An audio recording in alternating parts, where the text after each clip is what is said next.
I was such a big fan of Scooby Doo as a kid. I watched probably every episode of the original show, and the Scooby Doo show and What's New Scooby Doo, along with a bunch of episodes of A Pup Named Scooby Doo, Shaggy and Scooby Doo Get a Clue, even though that one wasn't that great. I watched the 2 live action movies, along with other films like the absolutely incredible Scooby Doo on Zombie Island. That movie goes so hard. I adore this franchise so much. I remember me and my sister and some kids from the neighborhood used to pretend to be the Scooby Gang, and I wanted to be Shaggy every time. We used these Haribo roulette gummy candies and pretended they were Scooby snacks.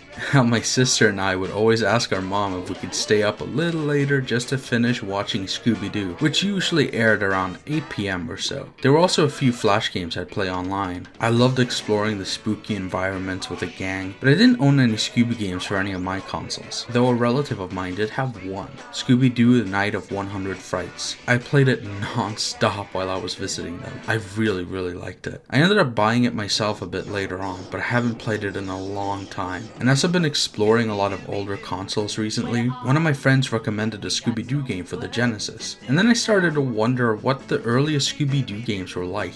Imagining these funny and spooky environments recreated with pixel art made me excited to see how the first Scooby Doo games were. So this is my journey through playing every Scooby Doo game from the very beginning up to and including the year 2000. I had to cut it off at some point because there's a lot more games after that. The first game released in 1983, developed and published by Mattel Electronics for the Intellivision. It was called Scooby Doo's Maze Chase. It uses that famous Bach composition, you know, the one that people associate with Dracula, instead of the Scooby Doo theme. In this game, you collect ghosts that are trying to run away from you while you yourself are being chased by a big skull. You can also drop bones, which for some reason makes the skull stop for a bit. There's also a bonus stage after levels. If you manage to catch this burger that's moving around, you get an extra bone to use. There's a clock at the bottom of the screen which will tick forward by 1 hour every time you clear a stage, and the skull gets crazy fast, and yeah, that's the whole game. It's not the most interesting or deep game in the world, but for a basic arcade style game, it's not too bad at all. I heard that this wasn't supposed to be based off Scooby Doo at all, and it kind of just happened last minute, but I couldn't find any proof of that. The next game released 3 years later, and it's just called Scooby Doo. It released for a bunch of different computers at the time. From what I can find on the Scooby Doo wiki, this game was supposed to have a bunch of different gameplay styles, separated into different action segments. But due to technical difficulties, it was turned into a 4-stage long beat-em-up game. Yeah, a fucking beat-em-up game. You play as Scooby Doo and you just punch the shit out of monsters and ghosts, and that's the whole game. Some of the sprite work isn't too bad, and hey, it's got the theme song. Though I gotta mention how they fucked up my boy Fred's chin. Like, goddamn.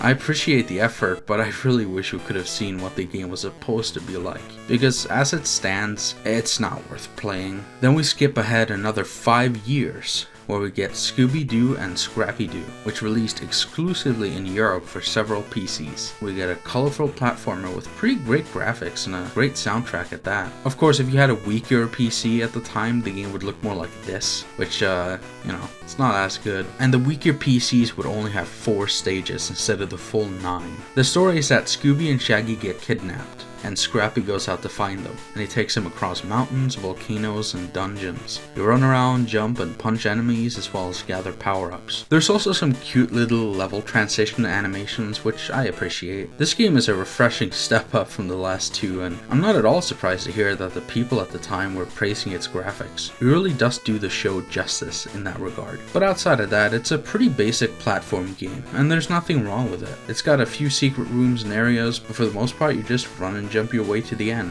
And just like with the other games, there's a several year-long gap before we get the next Scooby-Doo game. This time it's Scooby-Doo Mystery on the Super Nintendo and Genesis. Let's start looking at the Super Nintendo version. Starting the game, we get this nice recreation of the show's visuals, and it looks really stellar. It makes me feel like the theme song's about to start playing, but it doesn't, it just plays some random song. Starting a new game will have us watch a conversation between the Mystery Inc. gang as they head off to an abandoned ship to explore. But Shaggy and Scoob don't want to be there. You control Shaggy, I begin searching around for clues which you're told will help Velma solve the case. I really adore the way Scooby just follows you everywhere. He always sticks with you, and I appreciate that. Taking just a few steps, we get jump scared by a ghost who tells us to leave. This causes our fear meter to go up. If it goes up all the way, you lose, and you get this cute animation of Shaggy and Scooby running away. I continue to explore and meet up with Daphne, who tells me to talk to her if I need a Scooby snack. These will lower the fear meter and are basically health pickups. I then go to the right and see this weird rat. I try to see if there's any attacks I can do. I open the map screen and I'm not sure how I feel about the way Shaggy's looking at me. Anyways, there's no way to attack right now. You will get items later you can use to attack. So fair enough, I'll just jump over him and Jesus fuck, my fear just shot up like crazy. Turns out there's no invincibility frames. If you just stand in an enemy's way, it'll be game over in like 2 seconds. That's just really frustrating game design. And some of the enemies you just can't see. They just come at you all of a sudden and you just have no time to react. I gotta give the game credit for its visuals. It's a pretty good looking game. The backgrounds look good, but they can be a bit repetitive, which can get you lost. There's a lot of music pulled from the show, which sounds great on the Super Nintendo. It adds a lot to the atmosphere. I also adore how once you get a lantern, Scooby will hold it in his mouth. I appreciate how, like in the show, Scooby and Shaggy are used as bait, and you gotta run from the monster to get him to a certain room. So this game has some good stuff going for it, but man, it just feels like such a chore to play. There are some mini games sprinkled in too, but I don't really care much for them. You only get 3 lives to start out with, but the game gives you passwords after every level, which is good. There's a lot of platforming in this game, and the platform controls just don't feel good. The jump feels very janky, and the way Shaggy stares into my soul every single time he lands is just so goofy. He really could have used some kind of landing animation. The game is only like an hour and a half long, if that.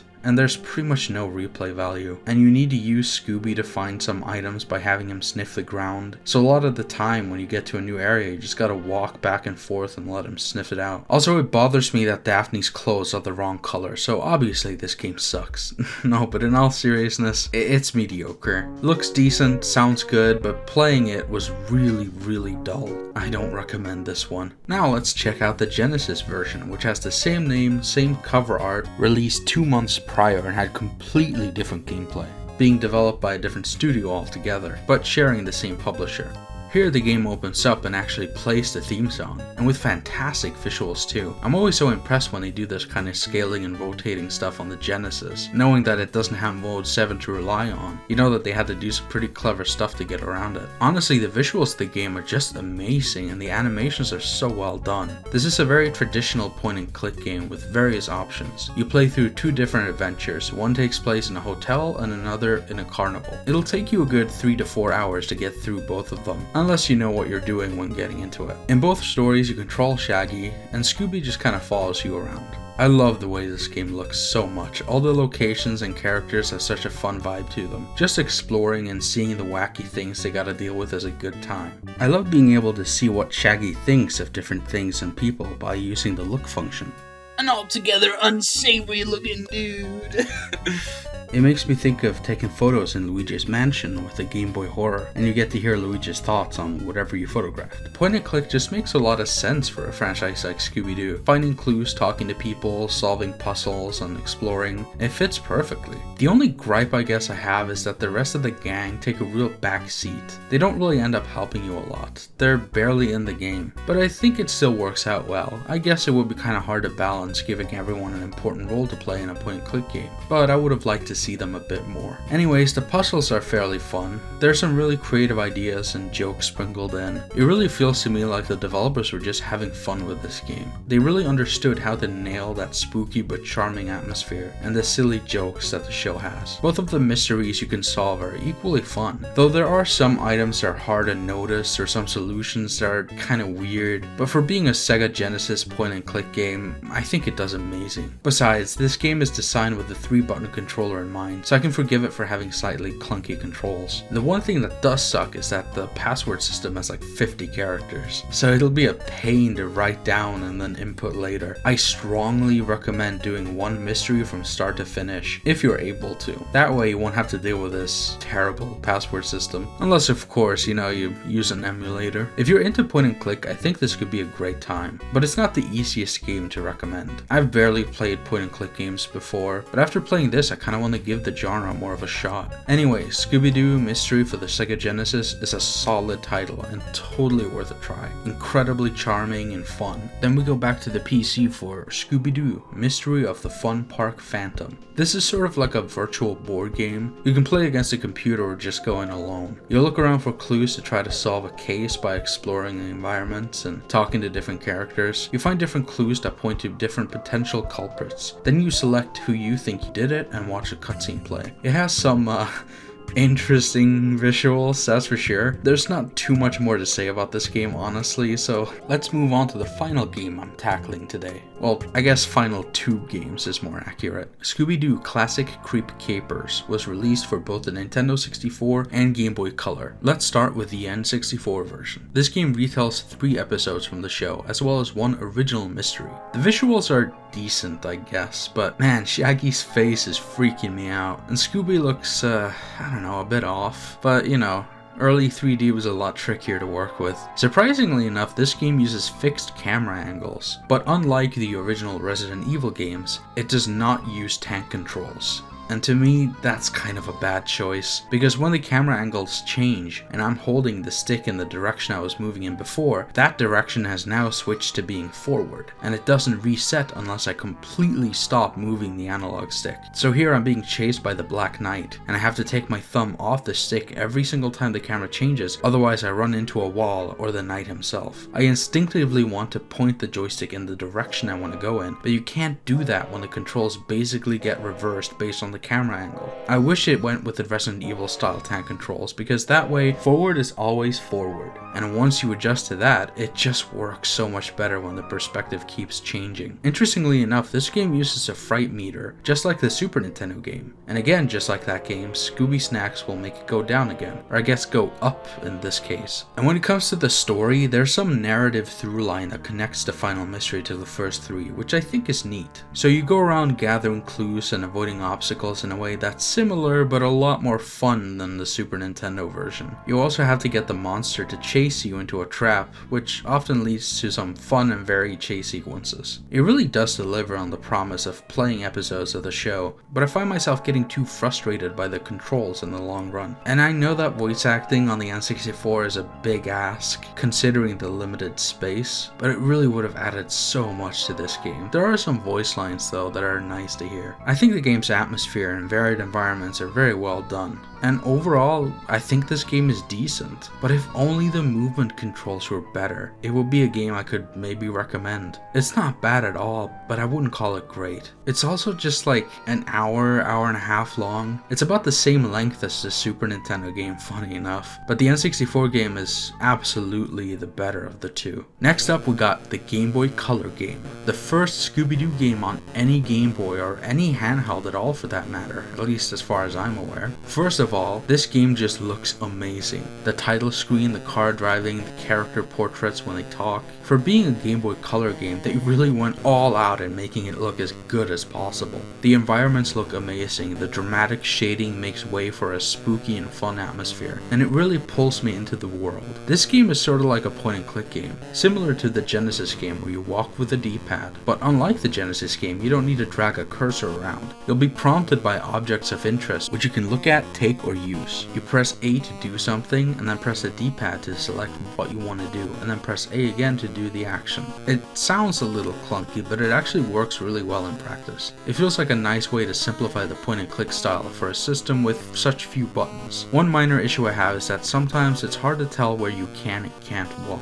I found myself walking into the scenery a lot, but it's kind of a minor issue. I also gotta give credit to the writing. It's really fun. There's some really goofy moments here that I enjoy, like this one from the opening of the game. We stopped receiving grants shortly after the ill-fated Frankenstein experiment. Let me guess, you tried to bring a corpse back to life? No? Well, yes, sort of.